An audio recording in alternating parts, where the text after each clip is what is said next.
بسم اللہ الرحمن الرحیم۔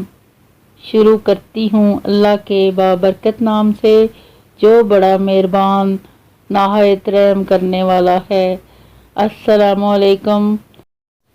اللہ تعالیٰ قرآن مجید میں ارشاد فرماتا ہے کہ جو کچھ تمہارے پاس دنیا میں ہے وہ ایک دن ختم ہو جائے گا، اور جو عمل تم اللہ تعالیٰ کے پاس بھیج دو گے وہ ہمیشہ باقی رہے گا۔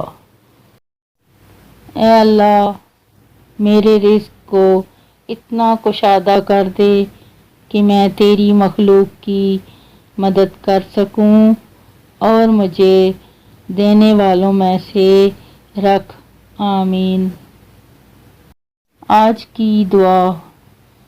اللہ پاک آپ کی جان، مال، ایمان، آبرو، روزی، رزق، علم، عمل، گھر، کاروبار، دسترخوان، اولاد، زندگی، عبادات، تقوی، اخلاق، سادگی، عاجزی، انکساری اور عمر میں برکتیں، رحمتیں، وسعتیں، رفتیں اور عروج و بلندیاں عطا فرمائے، آمین ثم آمین۔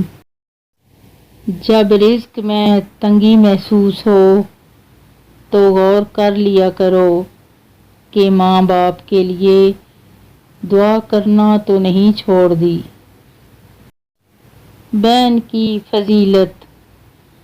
حضرت علی رضی اللہ فرماتے ہیں کہ تم اپنی بہن کے گھر جاؤ تو اپنی بساط کے مطابق کچھ لے جاؤ، کیونکہ تمہاری بہن کا تم پر حق اسے والدین کی وراثت سے ملا ہے، اور انتہائی بد نصیب ہے وہ شخص جس کی بہن ناراض ہو اور اس کی یا اس کی بہن موت ہو جائے۔